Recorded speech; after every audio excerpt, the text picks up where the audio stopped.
12장 르호보암은 세겜으로 갔다. 왜냐하면 온 이스라엘이 그를 왕으로 세우려고 세겜에 이르렀기 때문이다. 느밧의 아들 여로보암이 그 소식을 들었다. 그는 전에 솔로몬 왕에게서 도망하여 이집트로 가서 그때까지 그곳에 있었다. 여로보암은 이집트에 머물고 있었는데 백성이 전가를 보내 그를 불러냈다. 여로보암과 이스라엘 온 회중이 르호보암에게 가서 말하였다. 선왕은 저희에게 고된 멍에를 메우셨습니다. 그러니 이제는 선왕께서 저희에게 시키신 고된 일과 저희에게 지우신 무거운 멍에를 가볍게 하여 주십시오. 그러면 저희가 왕을 섬기겠습니다. 르호보암이 백성에게 말하였다. 물러갔다가 3일 후에 다시 오시오. 그러자 백성이 돌아갔다. 르호보암 왕은 자기 아버지 솔로몬이 살아있는 동안에 솔로몬을 섬기던 장로들과 상의하며 말하였다.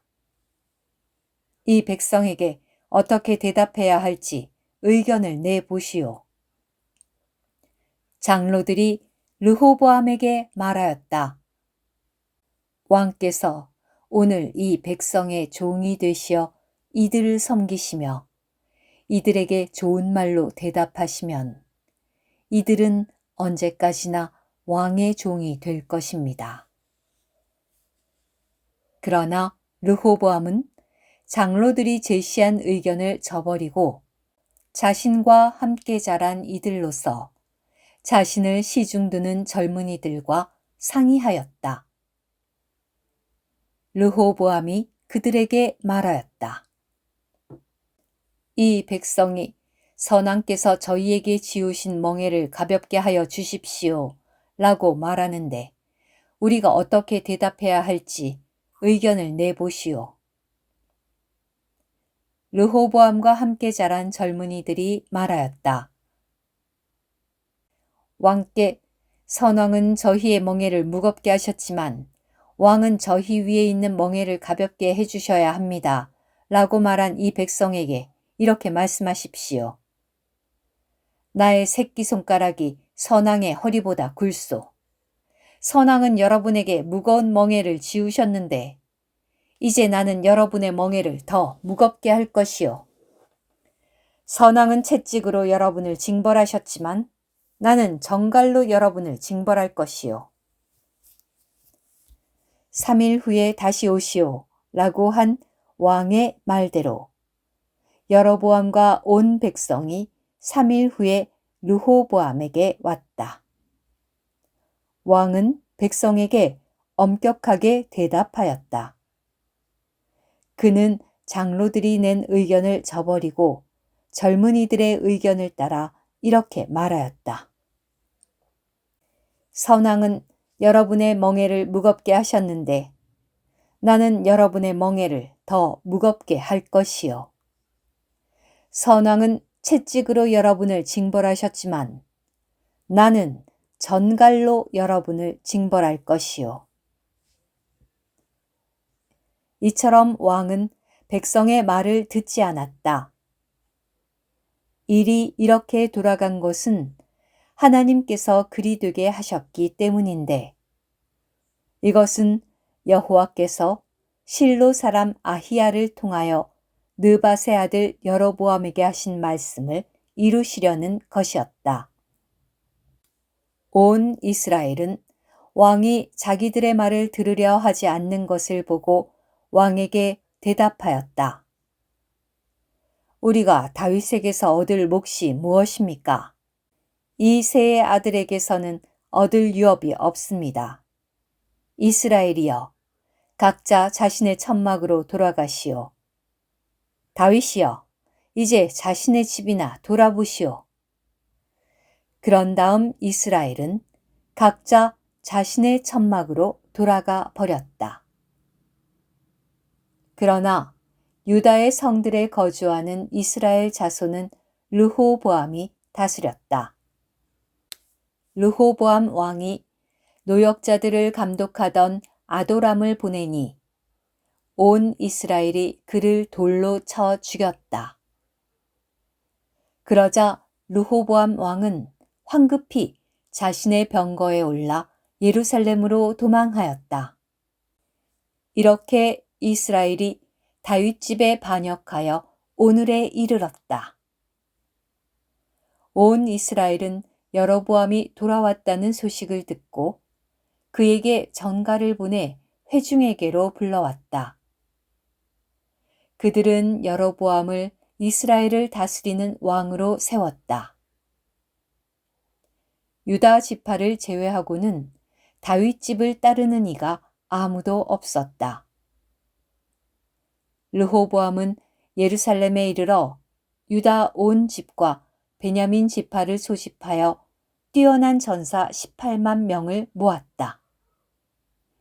그것은 이스라엘 집과 전쟁을 벌여 왕국을 솔로몬의 아들 르호보암에게로 되돌리려는 것이었다.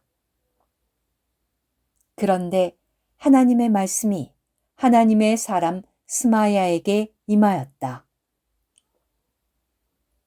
솔로몬의 아들 유다 왕 르호보암과 유다 온 집과 베냐민과 나머지 백성에게 여호와가 이렇게 말한다고 전하여라. 너희는 너희 형제 이스라엘 자손에게 올라가서 그들과 전쟁을 벌여서는 안 된다. 각 사람은 자신의 집으로 돌아가거라. 이 일은 내가 시킨 일이다. 그리하여 그들은 여호와의 말씀을 듣고서 여호와의 말씀에 따라 제 갈 길로 갔다. 여로보암은 에브라임 산지에 세겜을 건축하고 거기에 거주하였으며 거기서 나아가 분우엘을 건축하였다. 여로보암이 마음속으로 말하였다. 왕국이 이제 다윗 집으로 돌아가겠구나. 만일 이 백성이 예루살렘에 있는 여호와의 집에 희생 제물을 바치러 올라가면 그 마음이 자기들의 주군 곧 유다 왕 르호보암에게로 돌아갈 것이다. 그러면 그들은 나를 죽이고서 유다 왕 르호보암에게로 돌아갈 것이다. 왕은 국리 끝에 금송아지 둘을 만들었다. 그러고는 그들에게 말하였다. 여러분이 예루살렘까지 올라가는 것은 너무 번거로운 일입니다. 이스라엘이여, 여러분을 이집트 땅에서 이끌어낸 여러분의 신들을 보십시오. 그러고 나서 하나는 베델에 두고 다른 하나는 단에 두었다. 그런데 이러한 일이 죄가 되었다.